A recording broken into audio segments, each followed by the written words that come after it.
Welcome back to JB Reviews. I have a 2024 Ford F-150 with the STX package, and it has the black appearance package as well. I borrowed this truck from Larry H. Miller, Super Ford here in Salt Lake City.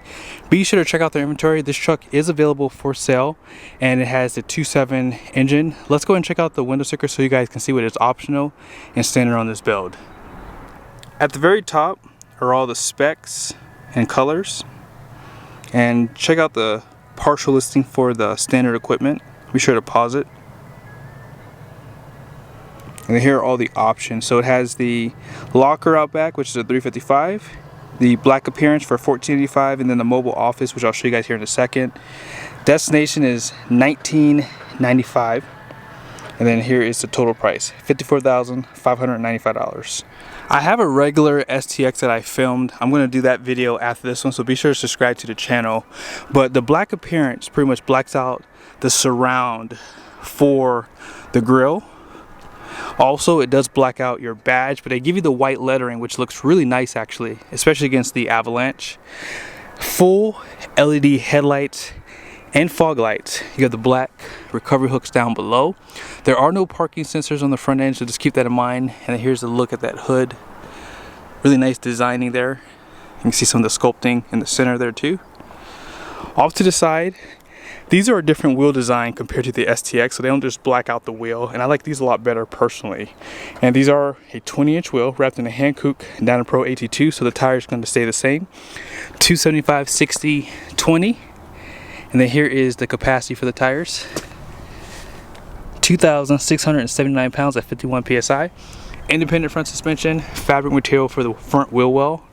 And then here's the badging. So they do black this out. It normally has like a lime green look to it. And here are the mirrors.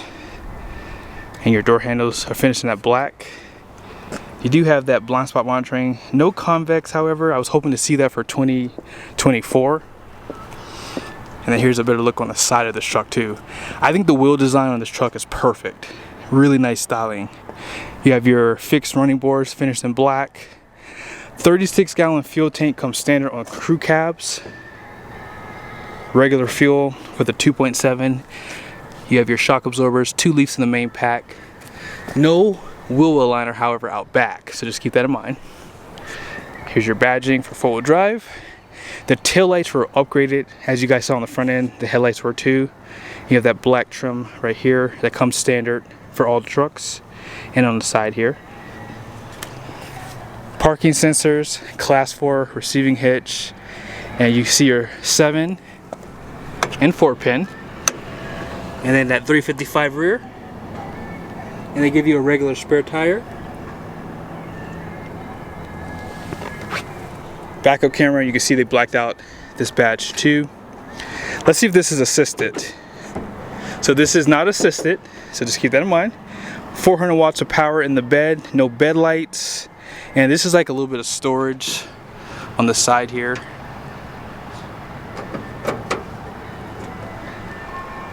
And then you do have some tie downs up front there, but not out back.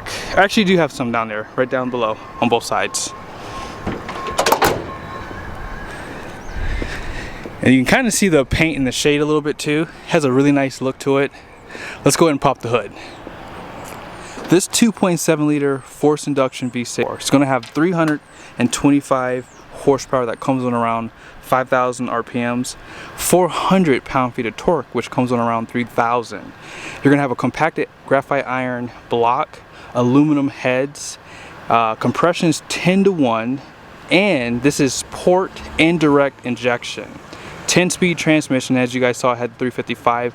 This truck is set up to tow 7,600 pounds, so that's not too bad for a V6 engine. Now, as far as the interior goes, they don't do anything different with the black appearance package, but you have a vinyl material here for your armrest, but this is all going to be hard plastic down below. Power windows, mirrors, and door locks. Your seats are going to be manually operated, but you do have an adjustability for your lumbar support, which is nice. Tilt and telescoping steering wheel, electronic parking brake. You have your lighting controls here, and for your bed, stepping in is easy. You have a grab handle on the side, and one thing I like about this upgraded 2024 is you have the screen for your gauge cluster and 12-inch display. Now you don't have push button start, which is something you can get with the Ram and the GM pickups. But I do like what they've done with this screen. Let me show you guys what I'm talking about. So you do now have let me show it to you, measurement. So you can see the engine, coolant, transmission, and engine oil temp. And I like that they give this to you. Ram's been doing this for a while, but Ford's starting to add this to their trucks. So GM's the only one that needs to catch up. Now, if you put it in gear, you don't see your gears that you have, right? So if you click the manual mode here, I just click down on the minus, you can see it now. I like that they give that option to you. And then here's some of the buttons on the steering wheel. You do have lane keep assist on an STX package truck, so it will steer you back into your lane if you go out of it. Your drive modes are down below here, so let me just show it to you. So you have sport, and it shows you what it does down below, or what it changes. Tow haul mode, normal, slippery, and then you have your off-road too. And I will turn on your full drive. So you have 4 high, 4 low. The locker's right here. If this had trail turn assist, they probably would put the locker down here. But you have your basic climate control, so it's not dual. You have 2 USBs down below, and the 12-inch display is big. I like that they give you the split screen too, and you're gonna have Apple CarPlay, Android Auto wirelessly too. Now this one does have like that workbench. I can't remember what they called it on the window sticker, but this does flip out. And I like that they give this to you. It is an option for these trucks. On a higher trim, it's going to come standard. A little bit of storage inside of here, and this tray does pop out. You have 2 USBs down below,